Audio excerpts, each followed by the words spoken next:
then I will give turn to Honored Professor Ravinder Gargash, the Samarkand State University and the President-elect of Asia TEFL. If you have any quick question, I'm eager to answer. No, thank you very much. Everything was clear.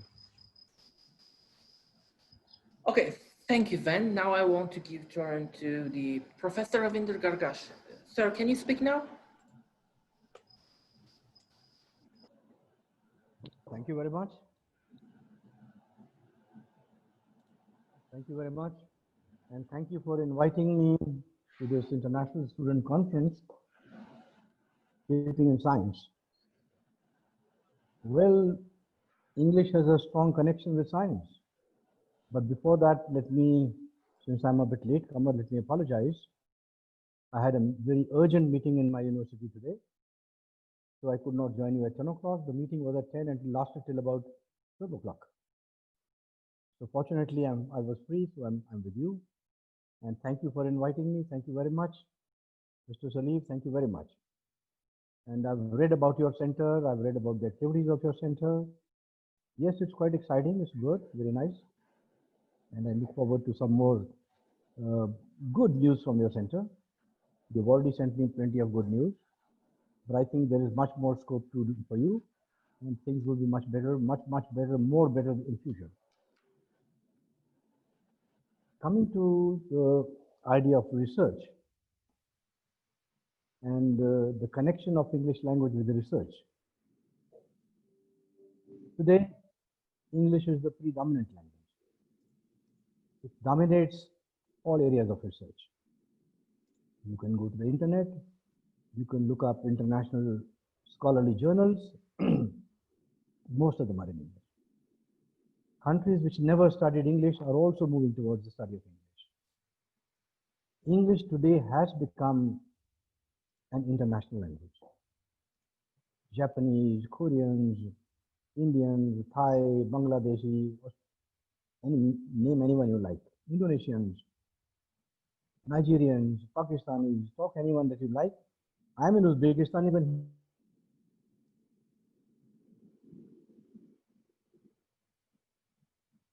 students here. So much craze is here. Anyway, leave out the craze, let's come to research. I have been lucky that I have always studied through the English medium. I did my bachelor's in English literature from the University of Delhi in English. I did my master's in English. Then I shifted to linguistics. I taught English for many years, then I shifted to linguistics. And even linguistics we taught and researched in English. So not only is my doctoral work in English, my numerous publications are all in English. The latest one being an article on verbal disputes published in the Journal of World Englishes, published from States, a Scopus acknowledged journal. So I have been teaching through the English medium. My students have learned through the English medium. Let me tell you about my students. 12 people have done their PhD with me. 12 students did their doctoral thesis with me. Successfully, they qualified, they did their research in linguistics, and all of them are very well employed. They're employed in America, they're employed in Australia, they're employed in Iran, they're employed in Korea, they're employed in Thailand, they're employed in India, and a few other places. Just because they worked through the English medium, they were accepted everywhere. Everywhere. I am basically from the University of Delhi. I have always done my research through the English medium. And because of my research, I've been accepted world over. I must have traveled around the globe 3 times. Central Asia I had never visited. This is my first visit to Central Asia. States many times, Hawaii 3 times Hawaii. Chicago, Illinois, Syracuse, California. So for various, always for academic purposes. Korea I taught for 3 years. Italy I remained for about a year. Japan I stayed 2 or 3 times for a month each. China again I stayed. Indonesia I stayed. But all I've been doing, teaching, research through the English medium. It is because of English language that I've been able to travel all over, that my work is accepted, and things are so good. Mr. Soliv, I would like to share with you, there's a fest script coming on my research. It's being published by Springer from Melbourne, Australia. It will be out by October this year. Students who work their research, conduct their research to the English language, they have a bright future. Number one, let's leave the bright future apart. English language is one medium which opens you, gives you access to wider horizons. You can look up to a lot of research, so much that you can begin to think about it. It enables you to think. It enables you to have a dialogue with the best minds of the world. English enabled us to do that. My own mother tongue would not allow me to do that, because most journals are not in that language. So English medium is the most important medium for research. Most important. That was pre-pandemic. My stay in India was pre-pandemic. I came here last year on the special request. During some pre-pandemic period, I was here, and post-pandemic also I'm here, but I would like to talk to you about post-pandemic also. Thanks to the internet, thanks to Zoom, thanks to various other channels, various other media, our research work is going on.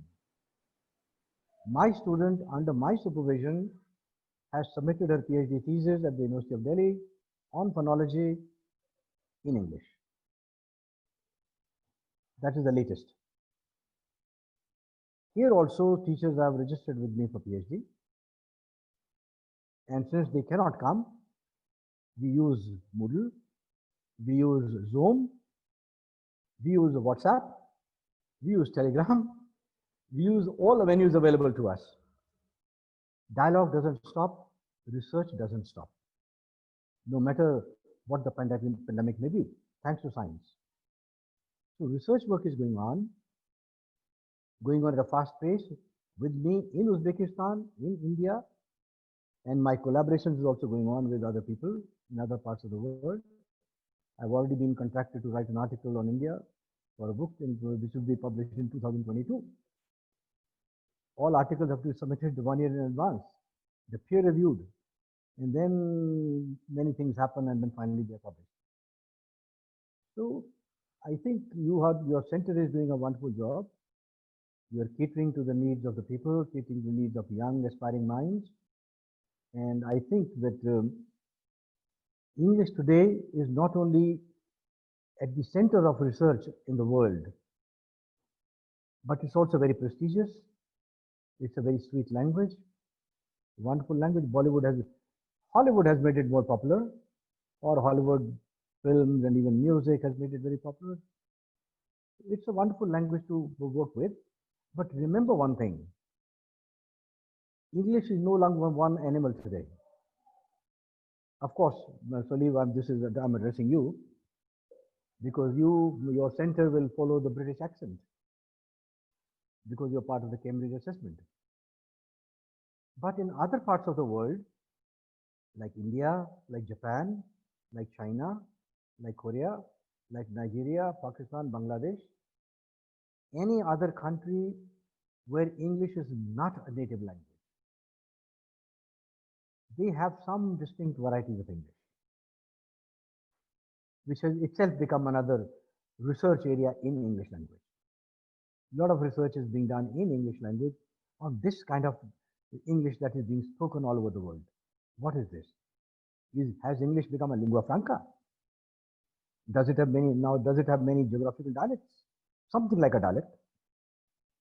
Does it have dialects? How are they different? So a lot of work is being done. Even the British Council has books on this very subject. Even they recognize the varieties of English all over the globe. Anyway, so once you study English for research, to me, English should be comprehensible, intelligible, and creative. If you can speak a language which is intelligible, if you speak a language which is creative, it's good enough. One should be able to put one's point across with conviction, with courage. That's enough. So one can do research, one can do any kind of research, sciences, humanities, mathematics, any. There is no field where English language doesn't occur in research. No area. It's everywhere. So I think you've done a wonderful job. Please keep it up.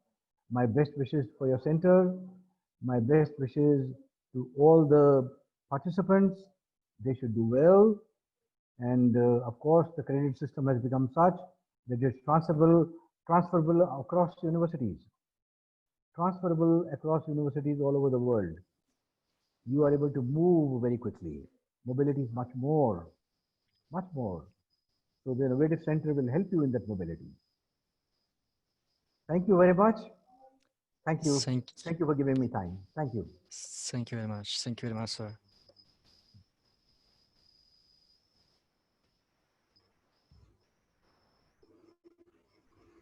Okay, once more, thank you, dear Professor Ravinder Gargash. Okay, now I want to give turn to the representative of Eurocenter, Mr. John Alessi, is going to talk about the language learning perspective during this tough time and how it would be after pandemics. Mr. Alessi, are you here? Yes, I'm here. Can you hear me? Yeah, we can hear you. If you wish, you can share screen and make your presentation. I gave you permission. Good luck. Excellent. I'll see what I can do. But thanks anyway. First and foremost, thanks for the invitation. And once again, yeah, it's a pleasure to be here.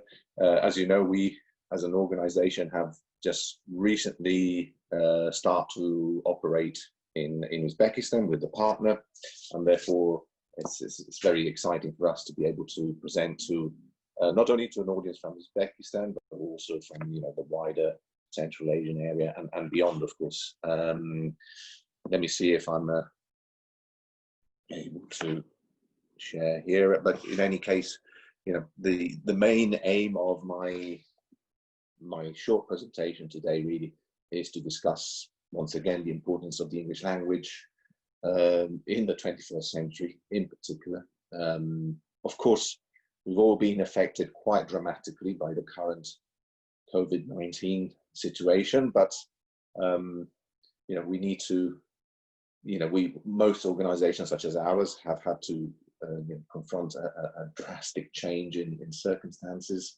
The way people learn, the way people study has had to change dramatically from almost from one day to the other.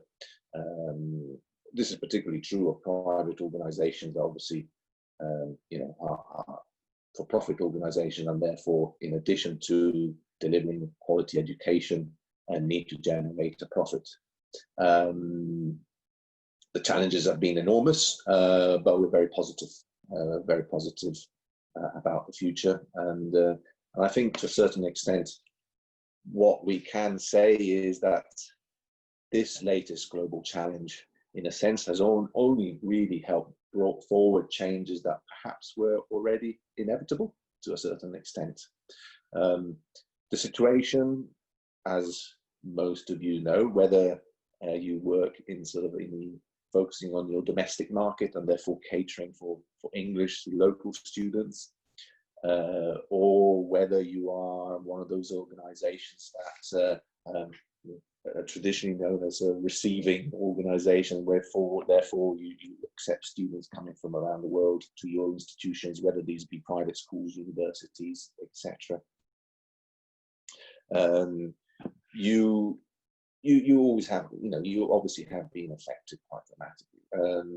schools have been closed. We're here in the UK since March, early April. And what are the prospects of them reopening in the short term? Fairly slim, I would argue. University courses have been delayed. There has been a seismic move to sort of distance online learning. There has been a lot of uncertainty with enrollments, and definitely international student mobility in the short term has been affected. And this is a fundamental issue, particularly in the area of research. Research obviously thrives on student mobility and students being able to study in different parts of the world. But not only at university level, we can look at how primary and secondary school, both in the public and private sector, things have faced great uncertainty. When are they going to reopen? How are they going to reopen? And this is why lots of organizations have been scrambling to find so online solutions, and the varying quality of the online solutions on offer is quite drastic. When we talk about online solutions, of course, we can go from a pure 100% online student independent solution to what we call blended learning, whereby we have elements of self-study blended with the elements of teacher input. Distance learning, of course, promoted a lot by universities, but not only. But one of the main questions, this is really an open question and opinions might differ, is that can these replace a traditional classroom practice? Can these replace a traditional classroom environment? Again, an open question, really. Are any elements sacrificed? Does the online world sacrifice any elements? Are there, on the other hand, any elements that are actually gained? We could argue, for instance, that a classroom practice, the interaction, the live interaction within a physical space, very conducive, according to many theories, to improve language learning. But on the other hand, it is undoubted that we are moving towards, we were already, even pre-COVID-19, moving towards increased online communication, online interaction, video conferencing, etc. And therefore, the current situation is probably something that would have happened already. Maybe just a few years down the line rather than now. Different solutions have been implemented as Eurocenters, and I will share links later with the audience who are interested. The Eurocenters as an organization has always prided itself on being a high quality organization delivering high quality courses. So we've gone down the route of trying to deliver a blended learning solution. So trying as much as possible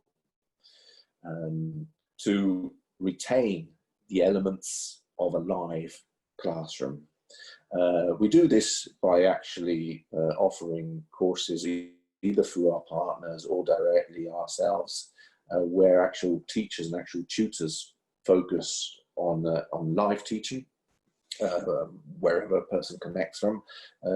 We focus on small groups, very tailored approach to teaching, very much focused on student needs, small groups, and where we actually focus very much on not only your traditional view of learning English, your basic skills of fundamental skills of grammar, vocabulary, etc., but we focus very much on developing essential communication skills for the 21st century, particularly with the focus on the academic world and the professional world, of course.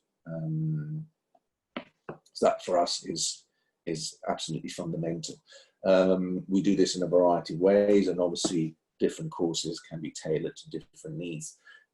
We believe that despite the hundreds of solutions solutions that are available online around the world, we believe very much that the solutions that really make a difference in the world of academia and research must have a few fundamental elements.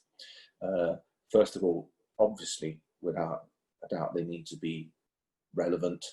And by relevant, I mean relevant to the people you are teaching in that particular moment, in that particular session. It is no point having, fantastically produced lessons if they are relevant to a particular audience. And therefore, for instance, if we are to organize a specific course for a group of researchers in a particular field, naturally our tutors, our trainers will prepare something which is fundamentally relevant for that group, relevant and tailored, therefore. Obviously, expertise is important. We pride ourselves on having some of the most experienced and senior teachers in the environment, definitely in the UK. And most of our sessions really focus on providing challenge, particularly, well, at every level. There needs to be the right level of challenge, of course, and the fundamental importance of feedback. Feedback which can be done instantaneously or sort of delayed feedback with sessions, follow-up sessions, etc. These are one of the main, these are the things that we normally do in classrooms, and obviously in the online domain can be more challenging, particularly if teacher input is reduced. If it's reduced, and if you're looking at, for instance, downloading an app on a phone and trying to learn a language through that, that's great, but how personalized, how really personalized can feedback be? How can a student really gauge the level of challenge beyond saying, oh, well, this is easy or this is difficult, without the expertise of a professional following them throughout their learning experience. So I think particularly for students of a slightly more advanced level, students involved in academia, students involved in research, these kind of sessions need to have that level of challenge, that level of tailoring, that level of relevance, expertise, for them to be able to really take those steps forward. I agree with I agree that English is a lingua franca for sure, and it is the lingua franca of international business communication. It is definitely the lingua franca of international research. But I also believe that when it comes to research, when it comes to academia, of course, the expectation is that the level of English used, the communication skills used, are of a certain standard, in order to be able to make that research and that message comprehensible globally. Another important thing that we've done at Eurocenters is not only to create courses that focus on the English language and developing it to a certain level, moving students along the famous CFR stages of language development from A1 all the way to the proficiency level, where we started to focus very much on saying, what is English needed for? So what are the aims of it? So we're trying to focus on specific courses, for instance, unfortunately, just pre-COVID-19, and this is unfortunately has slowed a little bit the process of developing these courses. We were looking at, for instance, launching English for science, English for technology, English for engineering courses, short, intense courses that can be developed in any shape or way, also with partners across the globe. So develop, for instance, develop skills, reporting skills, essential, for instance, for higher level STEM study, develop English to describe workflows, experimental industrial processes, research, software solutions, etc. So moving beyond, your grammar and your vocabulary spheres, your use of communication skills, the writing and the speaking, etc. Looking at specific purposes for that. Fundamentally, and this is probably a result of Eurocenter's involvement in helping develop the CFR, what we've done and what we believe strongly in is the ability to focus on 21st century skills. Now, 21st century skills is a term that has been sort of flagged left and right, and you hear all sorts of definitions for it. And you could probably argue that now, we're well into the 21st century skills, into the 21st century, and therefore, you're probably looking at skills that will be needed in the next few decades. But what we define them as career, academic, and life skills. To give you an example, the ability to adapt, the ability to show initiative, the ability to show, self-direction, social, cross-cultural interaction, cross-cultural understanding, productivity, accountability, as one of the spheres that we define as 21st century skills. And how do we teach those? So how do we incorporate them in our English language skills? Another sphere we're focusing on is learning and innovation skills, particularly important in research. So elements such as critical thinking, problem solving, communication, mediating messages, being able to, by mediating messages, we mean being able to take a concept and mediate it for a different audience. Collaboration, creativity, innovation, for instance, all fundamental elements of research and academia, and therefore fundamental that these are included in English language learning. And last but definitely not least, the sphere of digital literacy. So the digital literacy skills. I mean, a prime example is what we are involved in today. We are all connected online. Perhaps some of the younger generation will probably be much more at this than we are, but we are moving in that direction, and therefore the ability to focus on so information literacy. What is the language used in contexts such as these? Media literacy, information and communication technology literacy. So all of these elements are elements that we have tried to include in our courses, because we fundamentally, this is what nowadays people learn English for. I think gone are the days where English was your sort of language to, it's still used. You go on holiday, it's good to be able to order a drink in a hotel, in a cafe, but it's a small niche. Now most people in most countries need English to enhance their career, to enhance their academic career, to write research papers, to be involved in projects, to be involved in international communication. And as a previous speaker said, and I couldn't agree more, of course, there is this sort of a British English standard that people say, okay, that's the standard, it's the one we would like to follow ideally. But the reality is that it is probably far more likely that you have an English speaker from India interact with someone from a neighboring country in Uzbekistan, for instance, or in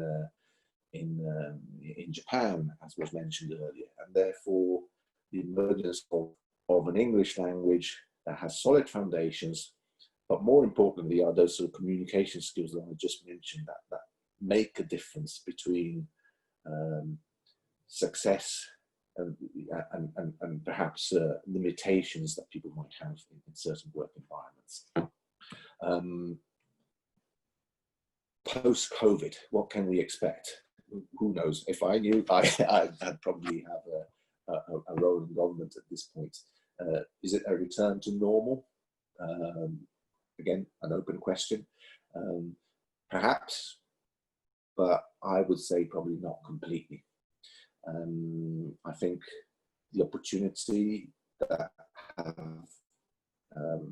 come out of this sort of unfortunate situation has shown that probably people are very adaptable, both in the academic and professional spheres.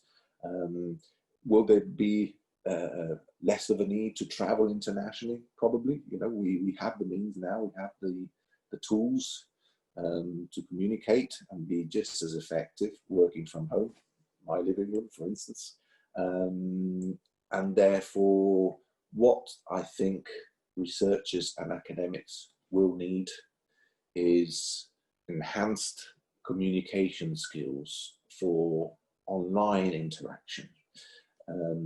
Skills such as mediation and cooperation.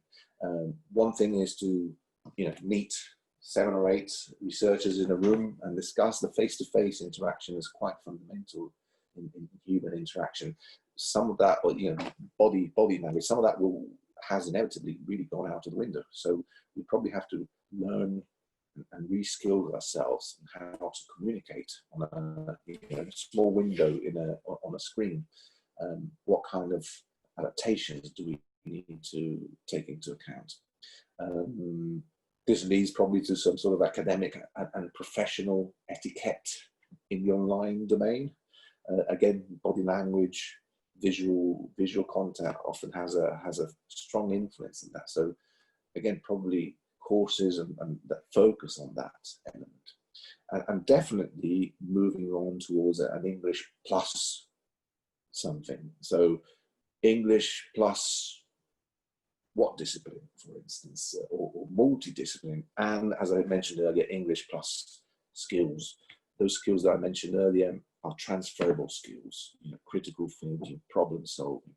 These are not sector specific, these are not subject specific, but every subject needs them.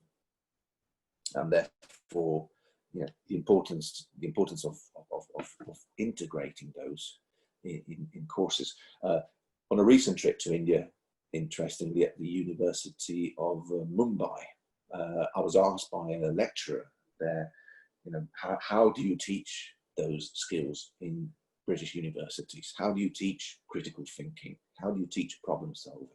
How do you teach team building and teamwork, etc.? Because we're struggling with this here.